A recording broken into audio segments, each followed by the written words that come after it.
Hello there everybody. Wait a second. Much better. Hello there everybody. Maybe you're wondering how much a software engineer can earn in Sweden. And maybe at this point you have already searched a lot on subreddits, but your results are still inconclusive. So maybe you're wondering how much junior, mid, or even senior software engineer can earn in Sweden. And what are the hidden benefits that the companies are offering in order to motivate and attract you. If it's a good choice and if it's sustainable, take into consideration the high cost of living here in the Nordics. In this video, I'm going to answer all of these questions by giving you examples from my personal experiences and from the knowledge I have gained so far by living here for around 1.5 years. But before jumping into any numbers, first, you have to understand how the market is structured. And actually, how much you can expect depends on each market segment. The first and most obvious options are getting employed or working as a consultant within a consultancy company. Here I have to mention that at least in Stockholm, the consultants have a big chunk of the whole market because of the big hourly rates. Getting employed is pretty much like everywhere. You will trade at least 8 hours every day for an X monthly salary. The good part about this is that when a higher position has to be filled in your organization, you will have priority compared to the new hirings or the consultants who are working in the same company. Another good part is that in the decision-making process, your reward will weigh more compared to the consultants in the same company. So, therefore, in other words, you can see your vision implemented and you can get a higher position in your team and make everybody happy. When it comes to salaries, I have to say that the salaries have a cap around 60,000 Swedish crowns, and not so many companies will pay you more than that. Maybe big companies such as Google or Amazon, they will give you a base salary of 65, but that's an exception. For the rest of the deals, if you work as an employee, you can expect something like this.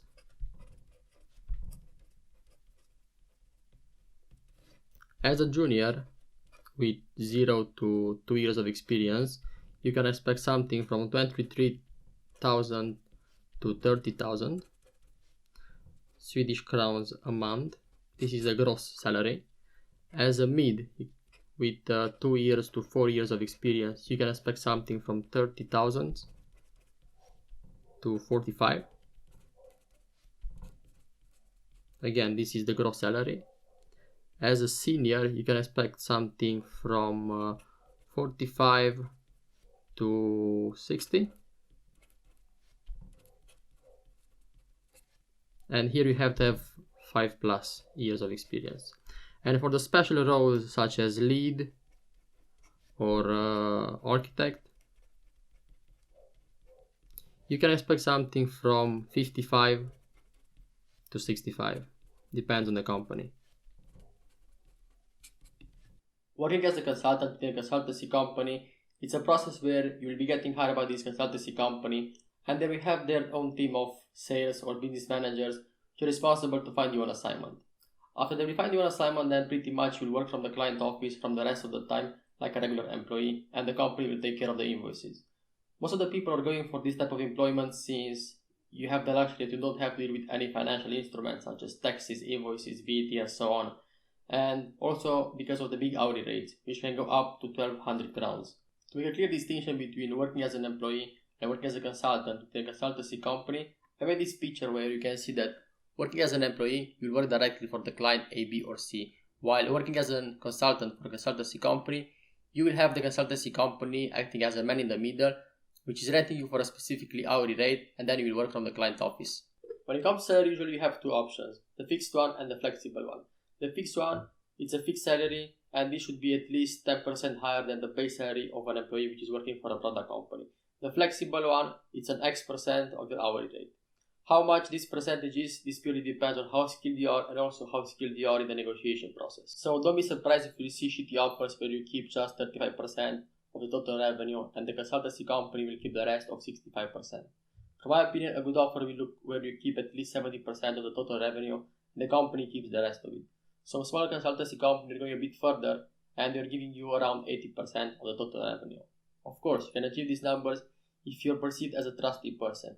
The trust that you will deliver on time and also that you're authentic and you will give the company a good image, behaving like an ambassador. Here, when it comes to the numbers of hourly rates that the consultant can expect, it looks like this.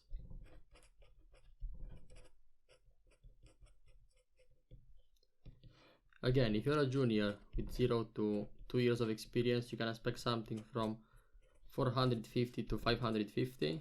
This is Swedish crowns an hour. If you're a mid with 2 years to 4 years of experience, you can expect something from 550 to 800.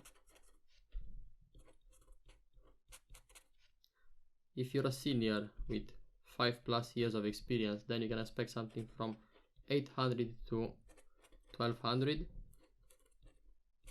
based on your skills. If you're a lead or an architect, then you can expect something from 1000 plus Swedish crowns an hour. What I have to mention here is that this is the gross amount, and also you have to pay VAT on this one, so keep that in mind. Okay, so now we saw the most obvious options, but what's left? What if you're thinking that you don't want to work as an employee and you don't want to work either as a consultant? Maybe you want to keep more money in your pocket. Then here it comes, the third option, which is called the umbrella company. The umbrella company will help you with all the financial instruments, such as invoices, for 10% of the total profit. But here what has to be mentioned is that you have to find your own assignments. So if you don't have a good network, then maybe you can contact third-party recruiters, which might help you with that one. To highlight the difference between a consultancy company and an umbrella company, here you can see that in the umbrella company, you keep 100% of your hourly rate. But here you have to keep in mind that you have to pay the VAT. The fourth option is being your own boss or having your own company. So if you have already worked in the field of IT industry for a couple of years and you're skilled enough and you have a good network of clients, then this might be an option that you have to consider too. Here the most suitable options are Aktiebolag, also referred as AB, which is very similar to LLC in US, or any Hilfirma, which is sole trader. Both of them has pros and cons. For AB you need 25,000 Swedish crowns in share capital when you open the company, and also you will need an accountant. But the good part is that you're quite flexible when it comes to spending and earnings. For sole trader you don't need any accountant or share capital when you open the company, but you don't have the flexibility when it comes to spending and earnings. If you're still here and you like this video, make sure that you press a like and subscribe, and let this video to be accessible to more people. I also want to share with you what are the most important non-technical skills which are quite valued over here. The first one is punctuality. It's very important to be on time. The second one is the decision-making process. Here, when you have to take a decision, make sure you take the decision with the whole team, not individually. So pretty much discuss with the team, understand their concerns, and take the best decision out of that. The third one, it's be reliable and don't overpromise. Also, don't forget to smile and be empathic. When it comes to benefits and other things besides the base salary, the list might look like this. Location. Location can be a benefit because if your company is located in the center of the city, then actually you can save a lot of time because you can with the metro. Work-life balance. Work-life balance is very important over here, so don't expect anyone to give you an answer after the normal working hours. And in general, the work is pretty laid back over here. Vacation days. Here the minimum by law is 25 days, but most of the companies are going for 30 or even more. Another benefit are the pay certifications. Here the companies will pay for the Indre certifications such as Azure DevOps or AWS Developer. Also, it's not strange for the companies to give you a free hand when you have to pick your own machine and the working phone. Usually one time a year you'll have a company retreat which is advertised as a conference, but actually it's a wild party. So pretty much you'll go to a foreign country, the company will present how the company went this year, and then everybody will go and party wild. If you're working for a product company, then you might have the possibility to buy options at a specific price with your own money. But here you have to be careful, because these have no value until the company is bought by someone or is listed. And also the company can dilute the value of the options at any time. One thing which I want you to have in mind is that the salary negotiation process is one time a year. And here you will not get a big raise such as 20 or 25%. You might get something from 2 to 5% if you did a good job. Okay, that's it. If you find this information useful, don't forget to press like and subscribe, and see you in the next video.